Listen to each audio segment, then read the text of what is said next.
Hello everyone and welcome. I hope all of you can hear me.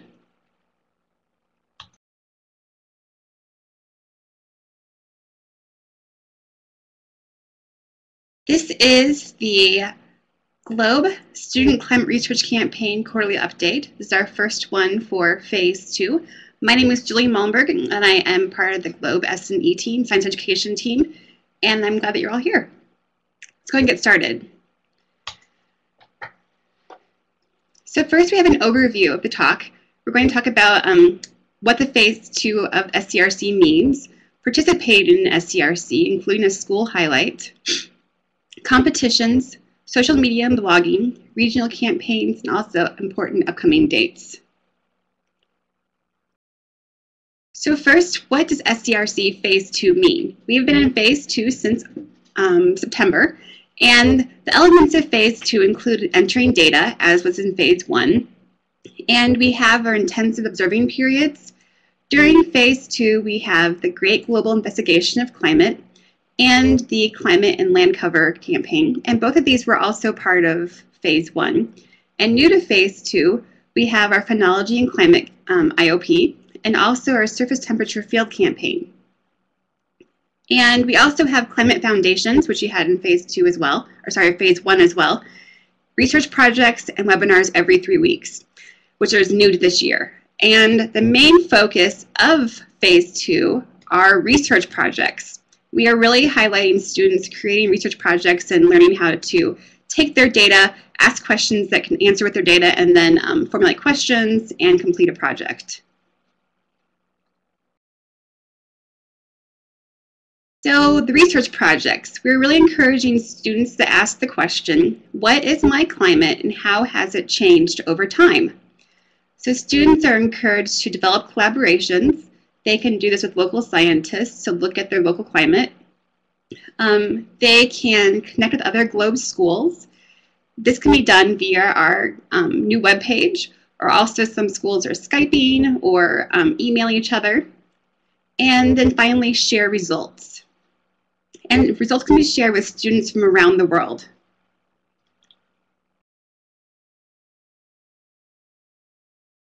So, how to share projects. Students can share projects by student reports on the student zone on our webpage. Here is an example of that. You can see we have a list of student projects here. In order to share these projects on here, you can either email them to us at studentreports@globe.gov, or you can submit them via Tell Us About It. Second way, submit via the Tell Us About It on school profile pages. And here is a school profile page. If you are affiliated with Globe and a Globe school, you will have a profile page. And on that page, there is a Tell Us About It icon. If you click on that, you will see you can actually submit your projects that way. So again, you can submit projects via Tell Us About It or by emailing studentreports@globe.gov. Then we have our Globe Virtual Student Conference. We had a test run this previous spring, and we're going to have it open to the whole community this next spring in May. And this is a way for students to share their projects virtually. And I have a shot here of a screenshot here of that. So this is a part from the Phenology investigation of the virtual conference. And here we have students submitted videos. They either narrated PowerPoints or they did a YouTube video of their location and explained their project, and also submitted a PDF that had an abstract. And on the PDF, students could submit questions or also could submit comments. So this is a great way for all students to share their research. It can be done all on the webpage. And then the fourth way is the Globe Student Science Symposium. We had our first one at our annual meeting last year. We hope to keep continuing this process. It was fantastic last year. We had students present virtually and students present in person. And the students competed in how we had prizes for it, and it was really fun for the students as well as the people attending. Okay. So we have a Globe School Highlight. The school highlight this week is Cabrini High School in New Orleans, Louisiana. And they're an interesting school because they actually lost their weather station to Katrina a few years ago. And This year they're back in action and getting their weather station set up again and getting more participation in GLOBE. So we have here a picture of the students doing some GLOBE activities. And they started the school year very excited about this, and then Hurricane Isaac came. So they actually had a week-long break from school to deal with Isaac. Luckily, no damage to their school this time. But some of their projects they're doing, they have been communicating with other schools. They are pretty active in emailing other students as well as sharing their data with other schools around the country. They are participating in the Climate and Land Cover campaign. Here they are figuring out their MUC, or Modified UNESCO classification, and they figured out for their site. They are participating also, here's another part for the Climate Land Cover. They drew out a map as well as taking pictures of their location. And they're participating in the Great Global Investigation of Climate. Here they are learning about the atmosphere early. Now they're looking at current atmosphere and how it's changed in the past 20 years or so. So it's a great school to look at. We're trying to highlight schools every time, so if you want to highlight something from your school, please let us know, and we will definitely highlight your school. Okay, so participation in the SCRC. This is the current participation statistic as of, I believe, the end of end of October. Here we have each region, the number of countries per region, and the number of schools in each region. And then I also include a percentage to tell you the percentage of that region. So for example, in Africa, we have 4 countries that represent 18% of their region and 5 schools. And I wanted to point out here too that Europe and Eurasia have 370 schools, which and their countries are 59% of the countries in that region. And Latin American Caribbean also doing fantastic. They have 9 countries and 30 schools. And then North America too, 100%, although that's not all the states in the United States. And we have 221 schools. And also, Near East North Africa has 5 countries, 38% of the region, and 92 very active schools in that region. So how do we calculate this? We look at 6 things to calculate participation. 1 is entering data into the GLOBE database during one of the intensive observing periods. Again, this is the Climate and Land Cover, Great Global Investigation of Climate, Phenology and Climate, and the upcoming Surface Temperature Field campaign. Or join in an SCRC focused webinar. So all of you here today are counts as participating. The third way is becoming a member of the SCRC community on our new GLOBE website. You can go to that via the web links here. We have the SCRC at the top, and be sure to select Join Community. Then completing a Climate Foundation's learning activity. The 5th is developing and carrying out a research project. And the 6th is participating in a competition. For the 4th and 5th ways, we'd like you to tell us that you did those. We actually have a form you can fill out. This can be accessed via our SCRC overview page, and I've also provided a link in the web links on this webinar. This tells us your school name, your contact email, and lets us know what you have done to participate. So this includes the foundations and also research projects. So again, this is available on our SCRC overview page or via the link in the web links on here. Okay, so competition's another big area we have for this. We are just now wrapping up our calendar competition. Winners are going to be announced starting on Thursday, November 15th. The calendars are in press. All participants of the calendar competition will be sent a GLOBE Student Art Calendar. And I have seen them, they look fantastic, so it's pretty exciting. And if you want to see all the entries that were submitted, you can view them via our Facebook page. And I put a link up student art on the web link so you can see all of the entries. We had 106 entries, and it was a very competitive competition. So you see these winners being announced, you're going to see that it was very competitive to figure out who actually won. Then here's a mosaic of some of the artwork. This is just a small sample of the artwork, and just from this snapshot, you can see all of the amazing students that we have working with GLOBE. And again, you can see all of those via our GLOBE Facebook page in the student art folder. Okay, so next up is our Earth Day video competition. We had this last year and was very successful, and we had a lot of great videos. We're going to do it again coming up this year. Details will be coming out soon, and I have some dates at the end of this webinar to tell you for that one. Then I want to remind you of our Globe and social media presence. So we have a presence on Facebook. Here's our Facebook page, a snapshot of our top of it. So on this page, there are things that our communication team finds interesting and want to share with the Globe community. Things like NASA's put up a cool study, or our Globe Scientist blog, or upcoming events that are important. You can also link to our webpage from there, the Scientist blog, and you can see what's happening in the community. And we'd love if you have anything you want to share on the Facebook page, please let us know about it, and we can definitely highlight that.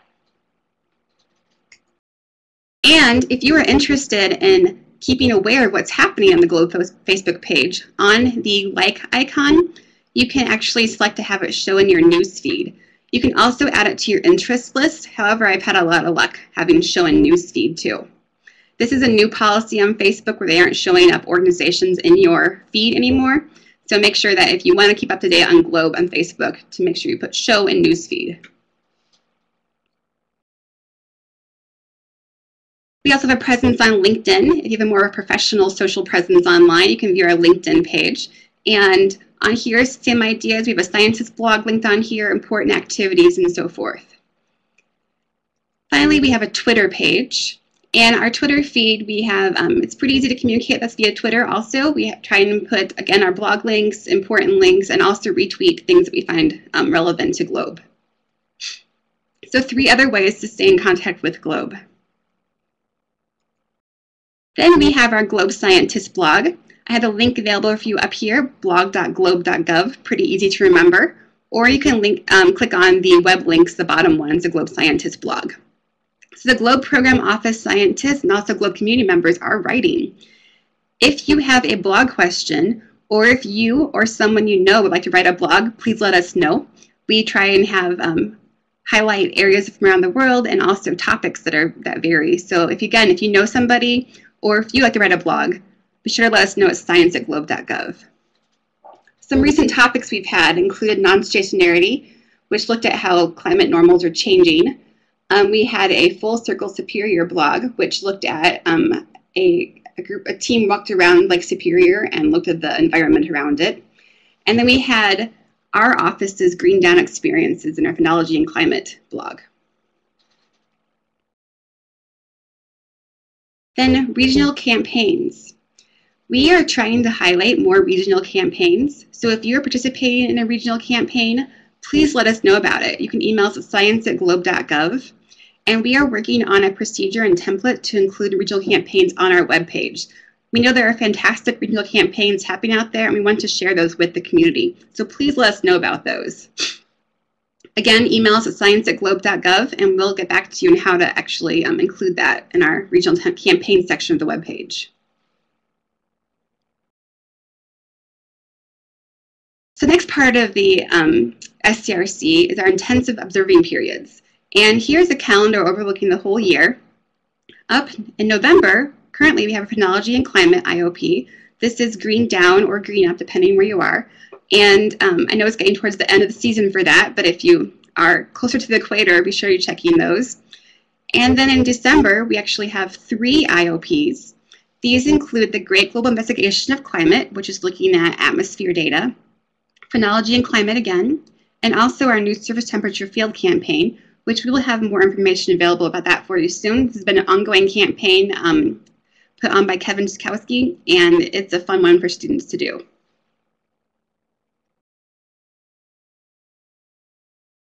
Then our webinar series, we're trying to have webinars that are open to the community, including students. Our next one on December 4th is using the new Globe visualization system, and we're going to go over more detail how to use the Globe visualization system. Visualization system is a pretty powerful thing, and it has some great aspects to it, so be sure to check that one out. We also have our scientist skills webinar coming up. This one is how to overcome research problems, which plagues most scientists working in the field. Then we have, on the 29th of January, Globe Data in Action, our first one in that series, and we're going to show examples from Africa. So be sure to check out those Globe Data in Action series as well. Then we also have some upcoming events. Global will be at a few conferences coming up here pretty soon. One of them is the American Geophysical Union annual meeting. This is held in San Francisco. On December 2nd, we have an exploration station, and that is open to the community. You can come by the Globe booth and see what's happening with Globe. We will have activities for students and the community there. Then December 4th through the 7th, we're going to be actually at the annual meeting. We'll have an exhibit hall at the NASA booth. We're going to be in the exhibit hall at the NASA booth. And we're also going to be having several talks during that time. If you are interested, be sure to check out social media beforehand to see where we're going to be giving talks. Then in January, we're going to be at the American Meteorological Society annual meeting in Austin, Texas. Again, on January 6th is WeatherFest. It's a great opportunity for students and teachers in the community to come check out different atmospheric sciences events. We'll be there. Excuse me. January 6th in Austin at WeatherFest. And then January 7th through the 10th, we're going to be in the exhibit hall again at the NASA booth. And we also have several talks during that time period. If you want to see us talk, check out social media to see where they're going to be and when. So yes, 2 upcoming conferences. We have more coming up throughout the year too. So I'll post those at our next webinar. That's quarterly update. Then upcoming dates for other activities. I already mentioned this, but on November 15th, we're going to start announcing calendar competition winners. And the calendars, I said, are currently being printed. We're probably going to mail them in early December. Then between February 1st and March 15th, we're going to accept submissions for the Earth Day video competition.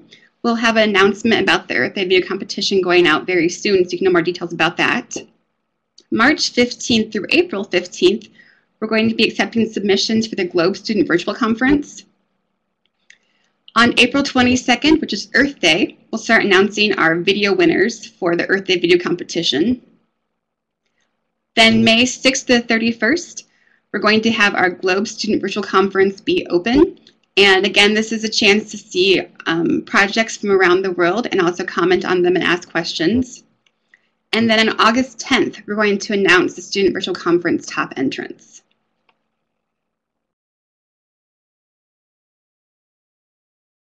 And our next webinar is December 4th, and it's using the new Globe visualization system. I want to thank you all for attending and open up for any questions.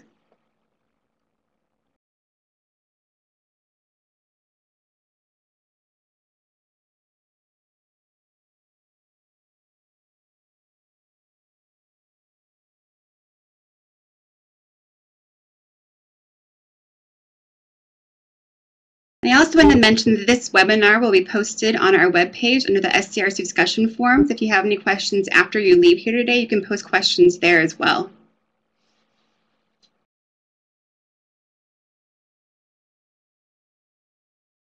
Maria, students can participate in the webinars by coming and watching them with you. And if they have questions, they can type them in the chat window. Some schools participate and they project the webinar up on an overhead and then actually, or sorry, on a projector screen, and then ask questions as a class. Good, Dave. I'm glad you like the page.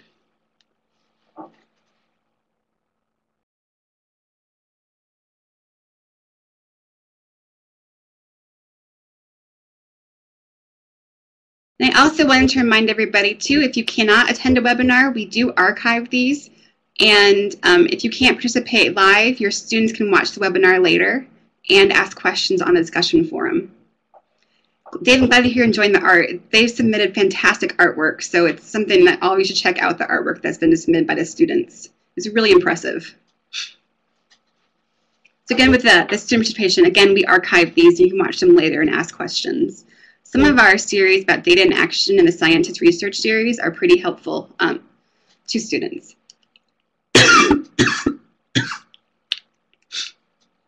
And student accounts can actually ask discussion forum questions.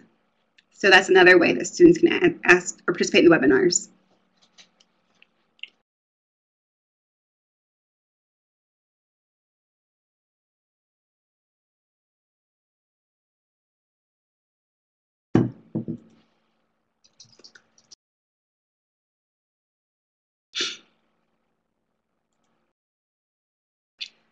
Okay, if there aren't any other questions, then thank you all again for attending, and I hope you have a great rest of your day. We'll stick around here for a little bit for any follow-up questions, but again, thank you.